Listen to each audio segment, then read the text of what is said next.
پاکستان نے ہندوستان کے وزیر اعظم کی جانب سے عائد کیے جانے والے الزامات کو مسترد کر دیا ہے۔ پاکستان کے میڈیا ذرائع کے مطابق پاکستان کے دفتر خارجہ کے ترجمان کی جانب سے جاری کیے گئے بیان میں کہا گیا ہے کہ ہندوستانی وزیر اعظم کا بیان علاقائی کشیدگی بڑھانے کی کوشش ہے۔ اس بیان میں کہا گیا ہے کہ پاکستان عالمی دہشت گردی کے خلاف مسلسل اور مؤثر شراکت دار ہے۔ پاکستان کو دہشت گردی سے جوڑنے کی کوششیں گمراہ کن اور ناقابل قبول ہیں۔ پاکستان کے دفتر خارجہ کے بیان میں کہا گیا ہے کہ پاکستان امن، استحکام اور تعمیری مذاکرات کے لیے پرعزم ہے۔ واضح ہے کہ ہندوستان کے وزیر اعظم نریندر مودی نے ریاست راجستھان میں تقریب سے خطاب کرتے ہوئے پاکستان کے خلاف حالیہ جنگ کے تناظر میں گفتگو کی ہے۔ نریندر مودی نے کہا کہ پاکستان کو ہر دہشت گرد حملے کی بھاری قیمت چکانی پڑے گی۔ اب یہ قیمت پاکستان کی فوج اور معیشت دونوں کو ادا کرنی ہوگی۔ ان کا کہنا تھا کہ اگر پاکستان نے دہشت گردوں کی حمایت جاری رکھی تو اسے پانی کی بوند بوند کو ترسا دیا جائے گا اور جن دریاؤں پر ہندوستان کا حق ہے ان کا پانی پاکستان کو نہیں ملے گا۔ غزہ پر مسلط کی گئی بھوک اور اس کے محاصرے کے ہولناک نتائج نے اس وقت دنیا بھر میں تشویش کی لہر دوڑا دی ہے۔ جہاں ایک طرف دسیوں ممالک کے پارلیمانی نمائندوں نے فوری طور پر غزہ کا محاصرہ ختم کر کے وہاں کے باشندوں کو امدادی سامان پہنچانے کا پرزور مطالبہ کیا ہے، وہیں ایران کے وزیر صحت نے عالمی ادارہ صحت کے ڈائریکٹر جنرل سے ملاقات کر کے غزہ کی المناک صورتحال پر ان کے ساتھ تبادلہ خیال کیا۔ غزہ کے عوام کے خلاف صہیونی حکومت کے جرائم ایسے حالات میں جاری ہیں کہ عوام بھوک کے بحران سے دوچار ہے اور بھوک اس وقت اہل غزہ خاص طور پر خواتین اور بچوں کے قاتل کی شکل اختیار کر چکی ہے۔ یہ صورتحال عالمی سطح پر تشویش کا باعث بنی ہوئی ہے اور دنیا بھر کے درجنوں ارکان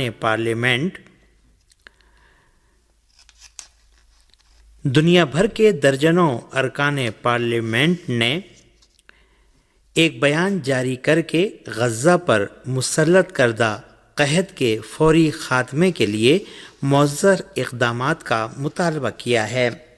اراکین پارلیمنٹ نے اپنے مشترکہ بیان میں غیر مشروط طور پر غزہ کو فوری انسان دوستانہ امداد پہنچانے اور اس کا محاصرہ ختم کرنے کا مطالبہ کیا ہے۔ ساتھ ہی انہوں نے امدادی کارکنوں کے تحفظ کی ضمانت فراہم کرنے اور ان کی سرگرمیوں کی راہ میں حائل رکاوٹوں کو دور کرنے کا بھی مطالبہ کیا۔ اس درمیان ایران کے وزیر صحت محمد رضا ظفر قندی نے جنیوا میں عالمی ادارہ صحت WHO کے ڈائریکٹر جنرل تیدروس ایڈہانوم سے ملاقات کر کے اہل غزہ بالخصوص بچوں کی المناک صورتحال کے حوالے سے انہیں اپنی سخت تشویش سے آگاہ کیا۔ ایران کے وزیر صحت نے غزہ کی فوری امداد اور وہاں کے باشندوں کو لاحق المناک انسانی بحران پر فوری توجہ دیے جانے پر زور دیا۔ عالمی ادارہ صحت کا کہنا ہے کہ غزہ میں 94% طبی مراکز اور ہسپتالوں پر صہیونی فوجیوں نے بمباری اور گولہ باری کی ہے۔ غزہ میں گزشتہ 24 گھنٹے سے اب تک صہیونی دہشت گرد بمباری اور گولہ باری کر کے مزید 85 فلسطینیوں کو شہید اور دسیوں کو زخمی کر چکے ہیں۔ تازہ ترین اعداد و شمار شہداء کی تعداد 53,800 سے تجاوز کیے جانے کی حکایت کرتے ہیں، جبکہ ہزاروں ایسے بھی ہیں جن کی تاحال کوئی خبر نہیں اور ان کے ملبے تلے دبے ہونے کا خدشہ ظاہر کیا جا رہا ہے۔ امریکی انتظامیہ نے ہارورڈ یونیورسٹی میں بین الاقوامی طلبہ کے داخلے پر پابندی عائد کر دی ہے۔ امریکی ذرائع کے مطابق محکمہ ہوم لینڈ سیکورٹی نے ایک بیان میں کہا ہے کہ ہارورڈ یونیورسٹی اب غیر ملکی طلبہ کو داخلہ نہیں دے سکتی اور موجودہ غیر ملکی طلبہ کو منتقل ہونا ہوگا یا پھر اپنی قانونی حیثیت گنوانی ہوگی۔ یہ فیصلہ ہارورڈ کے ایک چوتھائی سے زیادہ بین الاقوامی طلبہ کو متاثر کر سکتا ہے جن کا گریجویشن کے بعد مستقبل غیر یقینی صورتحال سے دوچار ہو گیا ہے۔ یونیورسٹی کے اساتذہ کو خدشہ ہے کہ غیر ملکی طلبہ کے بڑے پیمانے پر اخراج سے ادارے کی تعلیمی ساکھ متاثر ہو سکتی ہے جس نے اپنی نظریاتی خود مختاری کے تحفظ کے لیے انتظامیہ کا مقابلہ کیا ہے۔ واضح رہے کہ امریکی یونیورسٹیوں میں فلسطین حامی طلبہ کو ہر طرح سے ہراساں کیا جا رہا ہے جس میں یونیورسٹی میں غیر ملکی طلبہ کو داخلہ نہ دینا یا انہیں تعلیم سے محروم کرنا شامل ہے۔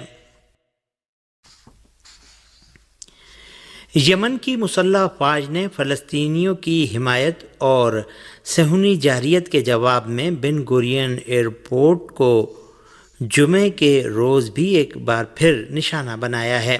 موصولہ رپورٹ میں بتایا گیا ہے کہ یمن کی مسلح افواج کے حملے کے بعد مقبوضہ فلسطین کے 120 سے زائد علاقوں میں خطرے کے سائرن بجنے لگے اور غاصب صہیونیوں میں افراتفری مچ گئی۔ ذرائع کے مطابق یمنی فوج نے گزشتہ 24 گھنٹوں کے دوران 3 بار صہیونی اہداف کو اپنے میزائلوں سے نشانہ بنایا ہے۔ صہیونی حکومت نے جب سے غزہ کے خلاف جارحیت کا نیا سلسلہ شروع کیا ہے تب سے اب تک فلسطینیوں کی حمایت میں یمن کی مسلح افواج مقبوضہ فلسطین کے مختلف علاقوں پر 44 بار بیلسٹک میزائلی حملے کر چکی ہے۔ یمن کی مسلح افواج کے ترجمان جنرل یحییٰ سری نے اپنے تازہ ترین حملے کو کامیاب قرار دیا ہے۔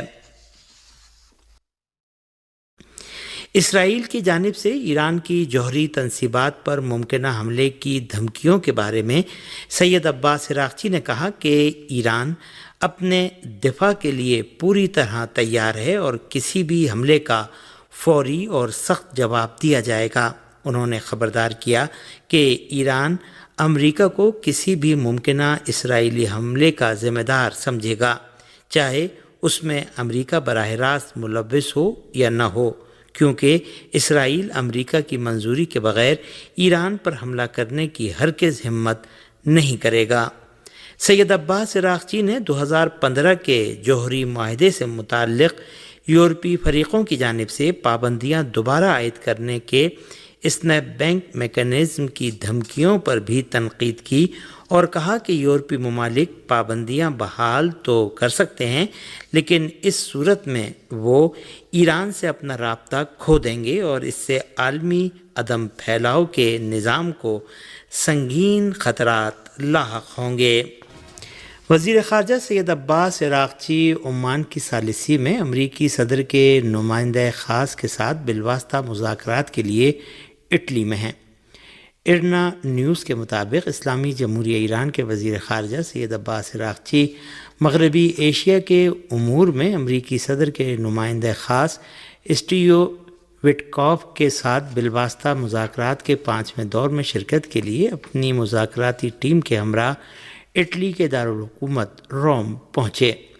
وزیر خارجہ کی مذاکراتی ٹیم میں نائب وزرائے خارجہ مجید تخت روانچی اور کاظم غریب آبادی، دفتر خارجہ کے ترجمان اسماعیل بقائی اور چند دیگر سینئر سفارتکار اور ماہرین شامل ہیں۔